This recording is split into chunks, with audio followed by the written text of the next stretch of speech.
Good afternoon, everyone. Thanks so much for joining us as we discuss Hurricane Dorian and its impact here in Orange County. Joining us this morning are these elected officials: Orange County Commissioner Maribel Gomez-Cordero, Orange County Commissioner Christine Moore, Orange County Commissioner Victoria Siplin, Orange County Commissioner Emily Bonilla, and Orange County School Board Chair Teresa Jacobs.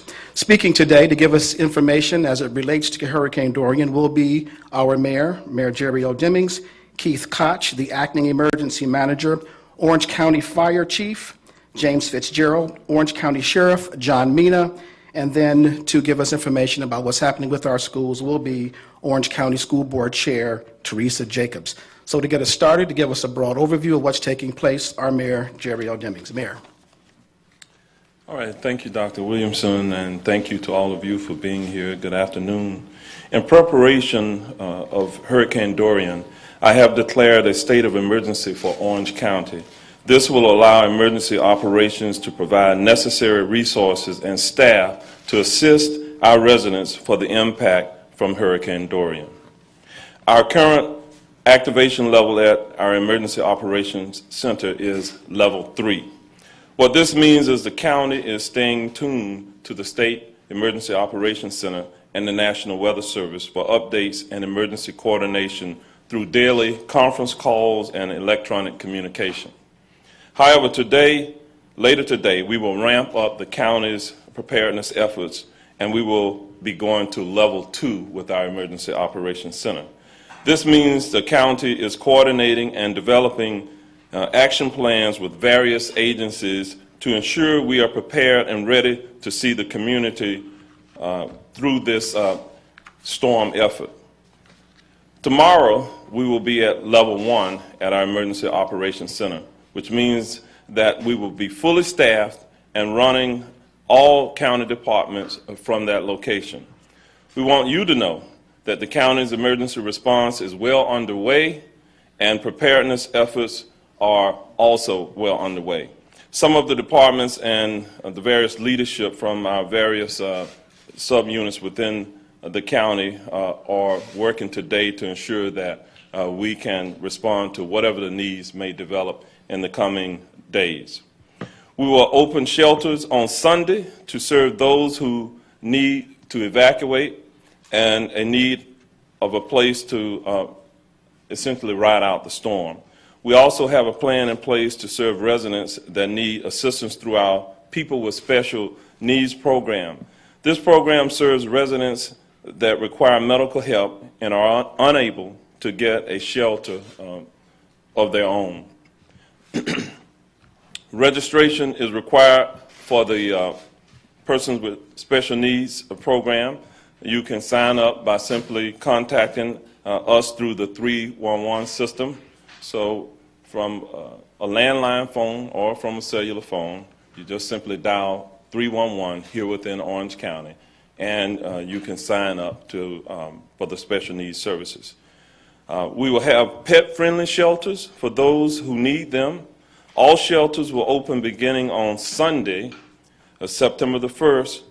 We will release the list as soon as it is available. You'll be seeing a list of the various shelters later today. For county operations, we will continue our emergency response and remain closed for county operations for normal business hours next week on Monday and Tuesday. Monday, of course, is the Labor Day holiday, but county operations will at this time be closed also on Tuesday. We'll wait for further information on the track of the storm before we decide whether or not to close county operations on Wednesday. There will not be any garbage collection for county residents on Monday or Tuesday as well. We'll wait to make a determination when we will begin garbage collections as well early next week. Our sandbag distribution locations will be open until 9 p.m. tonight and on Saturday while supplies last. Already, we have given out more than 50,000 sandbags for residents of our community. Now let me talk to the residents a bit here. This is a great time for our residents to begin preparing your home and getting your emergency supplies in order. And stay tuned to our local television networks for additional information. You may also go to the county's website at ocfl.net, and residents can call our 311 service center to get assistance for non-emergencies as we prepare for the storm. There's also an app you can download now on your smartphones. It is called OCFL 311. OCFL 311. The app is free, and you can find it at the App Store for iPhones and on Google for the Android phones. The app will also contain the latest information on where current residents can get assistance during the storm. At this time, I would like to call on our Acting Emergency Operations Director, Mr. Keith Koch, to come forward and share some information with you. He'll be followed by our Fire Chief, and then Sheriff Mina, and then School Board Chair Jacobs will follow after that.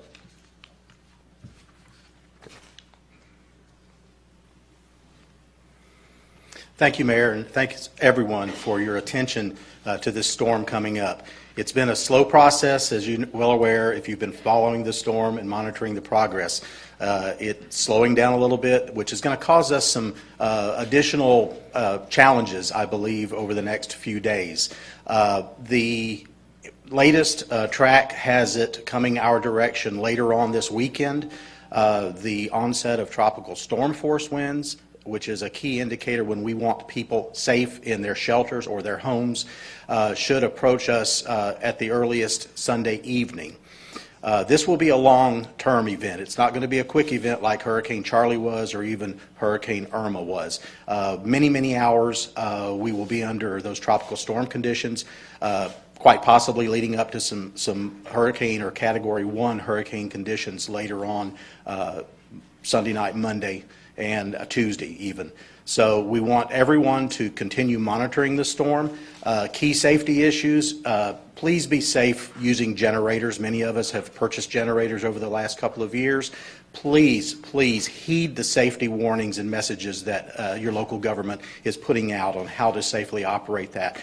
We care about your safety. We want you to survive this storm with no issues. Be patient with lines at stores, lines at gas stations, and things like that. We will get through this, no doubt about it. Orange County is a very strong county, a very well-prepared county.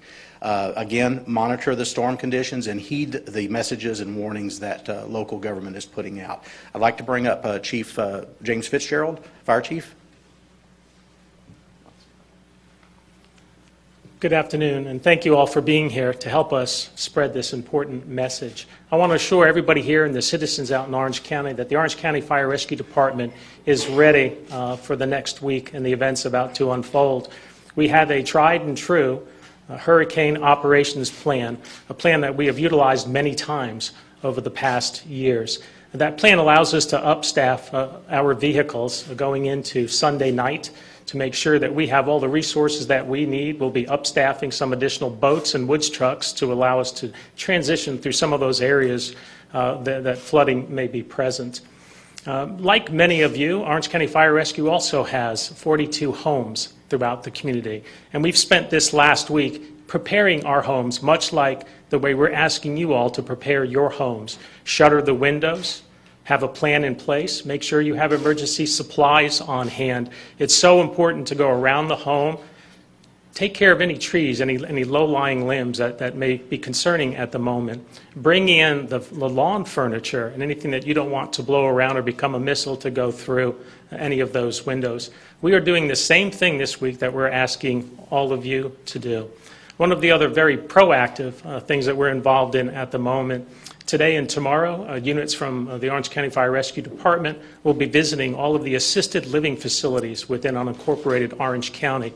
We'll be checking in on those facilities to make sure that they have their emergency action plans in place, that they're reviewing their evacuation plans in case they're needed. We're ensuring that they have generators in place and that those generators will provide the necessary power for the air conditioning units. In addition, post-storm, we'll be going back to those same facilities to ensure that everything is in good order and there are no emergencies that need to be dealt with. We also encourage all of the residents in the mobile home communities, take advantage at this time of the shelters that are being opened. That's so important. We're going to be visiting the mobile home parks tomorrow within unincorporated Orange County and going door to door and really encouraging folks to take advantage of those shelter plans. And I think just to reiterate upon what Director Koch had said, sadly, each hurricane season, members of Orange County Fire Rescue, we respond to the tragic events as a result of generator use. It's so important, if you're going to deploy a generator, read the safety instructions. Do not operate the generator in your homes. Do not operate the generator in the garages. Carbon monoxide poisoning is a real danger here, and every season we encounter some of those tragic events. Next up, I believe, is Sheriff Mina. Thank you. Good afternoon. The men and women of the Orange County Sheriff's Office are very prepared and very experienced to keep all of our residents safe before, during, and after the storm. Our personnel will be providing security for when the shelters open to keep everyone safe at the shelters. We're urging people that if you see anything suspicious before, during, or after the storm, we know there are many people who want to take advantage when we have these storms, please call 911.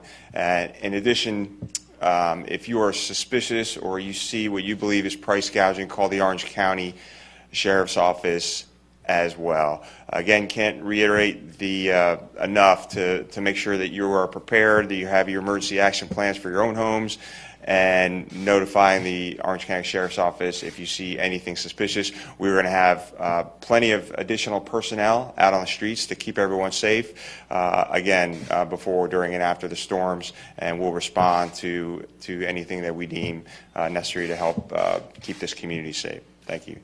Chair Board. Thank you. On behalf of Orange County Public Schools, our superintendent, our entire board, and our 25,000 employees, I want everybody to know that our top priority is every day the safety of our students. With that in mind, Orange County Public Schools is announcing that we will be closed officially for Tuesday. I'm sure this raises some questions as to what happens before and after Tuesday.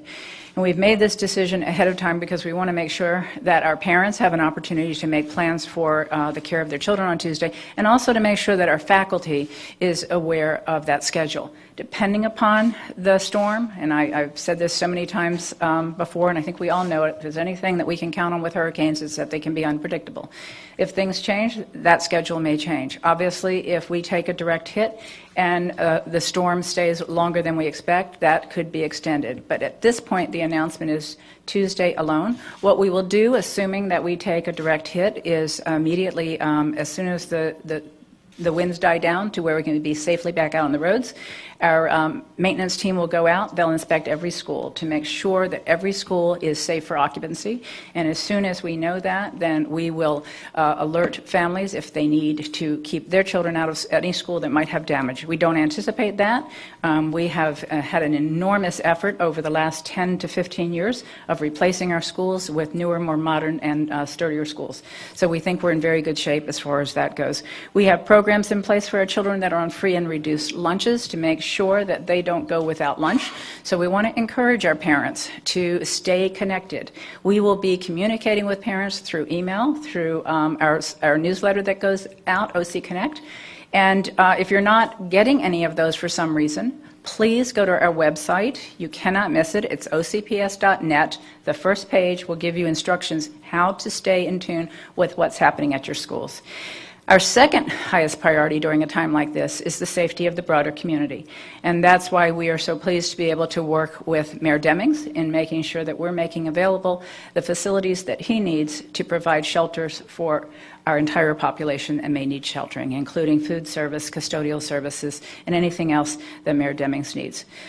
With that, if there are any questions, I think we're going to turn it back to the sheriff for questions. We appreciate you being part of communicating with our parents. The sheriff, I did it again. No, like 3 times I got Mayor Demings. Thank you, Mayor Demings. Thank you. In terms of vulnerability? Well, we certainly want to focus on those areas where we have senior citizens as well as those who live in, I'm going to say, the manufactured home types of localities. And you heard from the fire chief that we're reaching out to them in advance to make certain that all of their needs are taken care of. And then lastly, those individuals with special needs. And so we are asking that those who have special needs, that they simply call 311 again and register with us so that we know in advance if we have to respond to that location, their homes, for an emergency, et cetera. We have spoken with them in advance. When do you decide first responders no longer are on those roads, so the first responders are safe? Well, the decision about whether or not first responders will continue to respond to calls for service will be based upon the weather phenomena at the time. But what I can tell you in terms of the conversation that we've had with the sheriff and the fire chief at this point, what they have said is they will continue to respond as long as it is safe to do so, rather than rely on a specific wind speed. The sheriff's office and the fire department have vehicles that are heavier, larger, that can go through water, and will allow them to perhaps respond beyond what they would normally do on a day-to-day basis. Chief Fitzgerald, can we ask you a quick question? Chief? So there are 31 nursing homes and ALFs that do not have an approved in-compliant emergency plan. What is the county doing about that? Have you been working with the state to try to get them into compliance, and are they the first places you're going to go? We're actually going to all of the assisted living facilities within unincorporated Orange County. I believe there's about 90, and I believe there's about 30 nursing home facilities. So the first thing to do is to make contact with each of those facilities, make sure that they have operable generators, or if they've put plans in place to have a generator there, and do the generators work, the air conditioning systems, then to make sure, because all of these facilities are responsible for having an emergency evacuation plan. So we're encouraging them to pull those plans out, to review those plans, to make sure that if they need to move residents from one facility to another facility, that those plans are in place. And we'll be going back right after the storm to check on the conditions of these facilities. That is the role of the fire department. And so do you anticipate you may have to evacuate some people as you did back in 2017 after Irma? I anticipate all of that, and we have to be prepared for that. We will ensure, that those residents are safe and secure. That's why we're this very proactive approach of going out prior, and then we will go out post-storm to ensure that those conditions remain in the best light for those residents. We are coordinating with the state as well. At 3:30 today, Governor DeSantis will be at the Orange County Emergency Operations Center, and we will continue our collaboration with the state. Obviously, our EOC is constantly in communication with them as well. Any other questions?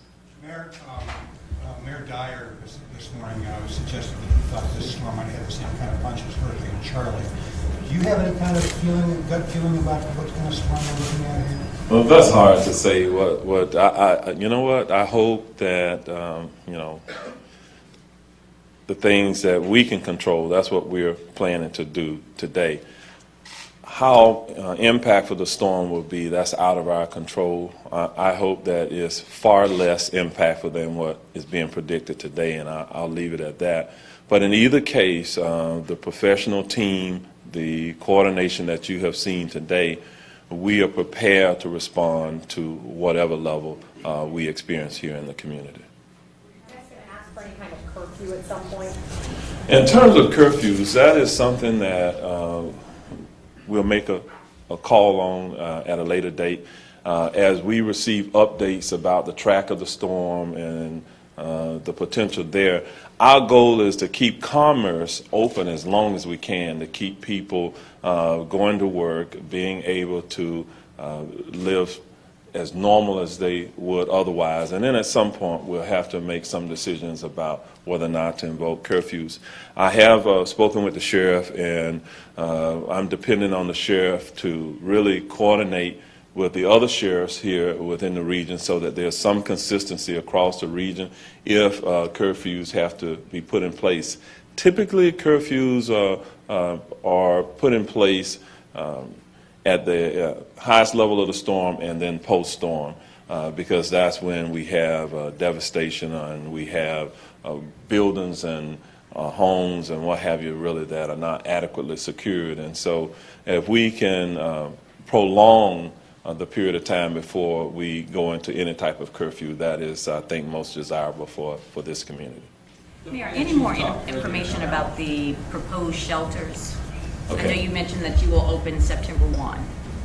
Can you tell us just more information? I'm sure you're working with the school system and Yes. other... We are working with the school district on shelter locations, and then some of our other county parks and recreation facilities potentially will be used for shelters. And that requires tremendous coordination because we do have to staff for those facilities, but we want to do it in a timely manner.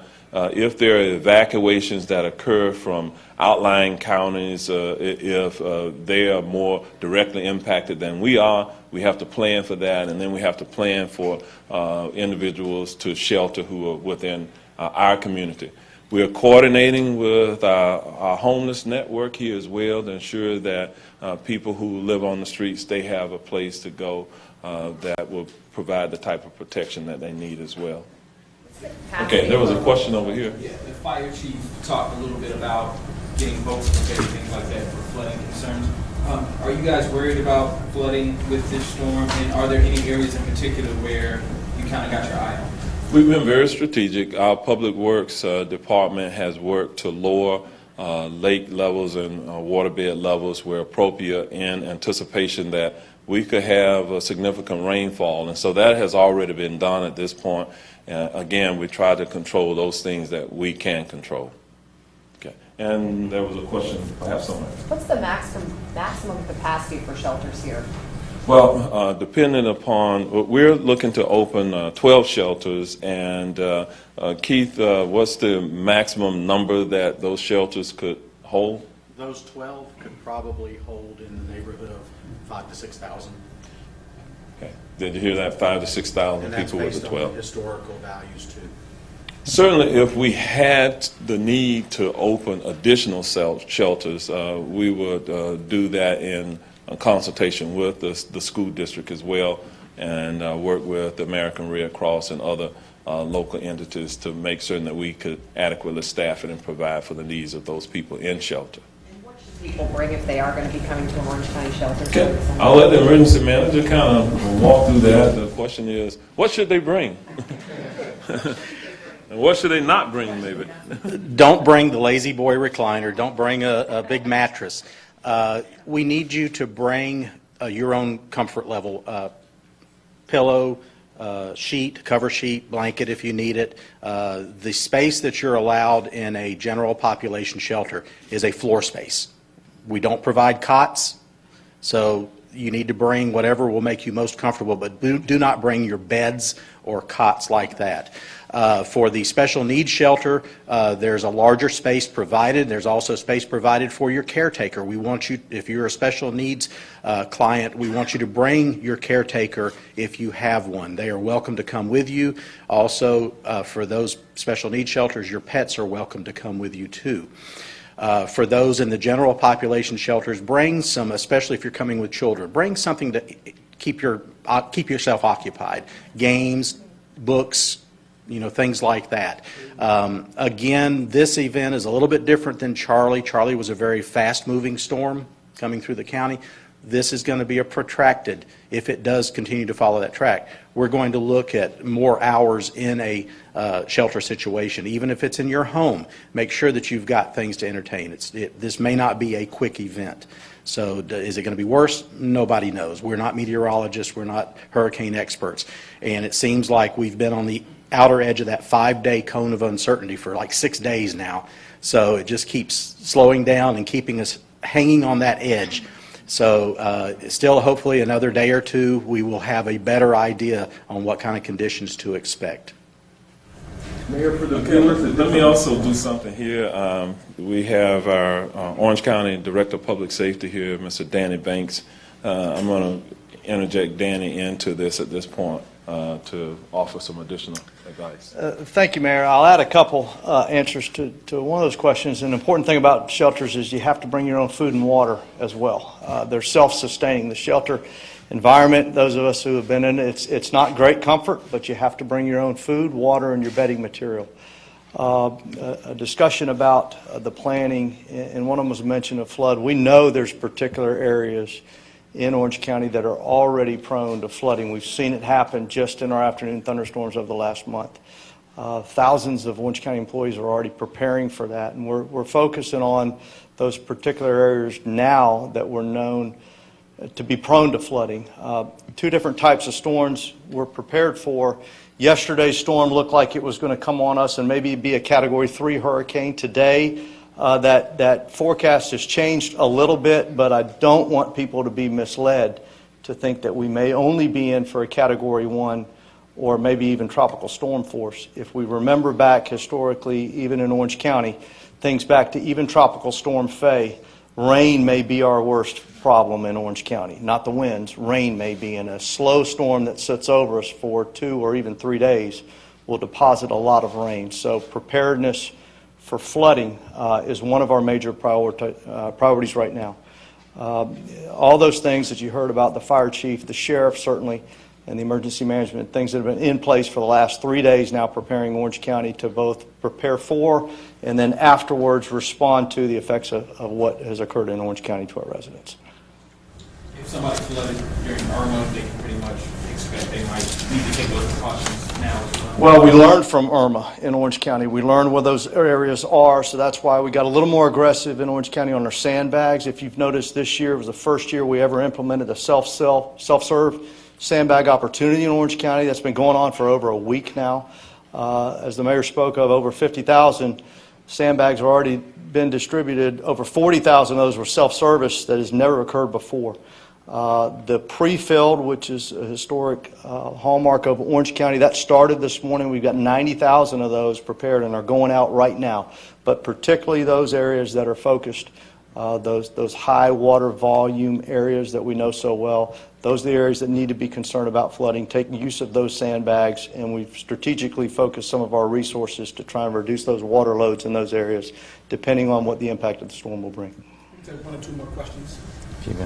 I just need a distinction on level 2, level 3, so viewers at home understand. So a level 3 at an emergency management level is a normal activation. That's what they call monitoring. Everybody knows I don't really like that word. We're doing way more than monitoring. But a level 2 is an activation of all of our ESF decks, emergency support functions, within the emergency management. We are initiating to a level 2 today, but stepping up to a level 1, which is top-notch activation. We're going to that tomorrow. Yes, that's almost 2 days or a day and a half in advance of the storm, but the importance of that is activating at a level 1 to ensure every government resource that we have in Orange County is sitting at a table in that emergency management office prepared for what is occurring coming into the storm, riding through the storm, and then after the storm. That's going to be one of our most important times for government services, when we're starting getting out in the community and finding out what happened to our community and what can we do to make it better. So, Mike, that level 1 will start tomorrow, and it'll be a 24/7 operation from then on. So 3 to 2 starts at what time today? Transition from 3 to 2. This afternoon. In fact, already this afternoon, we'll be transitioning to a level 2 activation for Orange County, and then switching to a level 1 tomorrow morning at 0800. Say by news time tonight, 5 o'clock, we'll be at a We will be at a level 2 by that time, yes. Mayor, looks like the team's ready. What I will tell you is that I think the blessing for us is that this is a well-experienced team because of the various disasters that we've had to respond to as a community. We've trained well, and then there's no substitute for experience, and so it's really for all of us that are here, it's showtime for us, and so we're ready. Thank you all very much.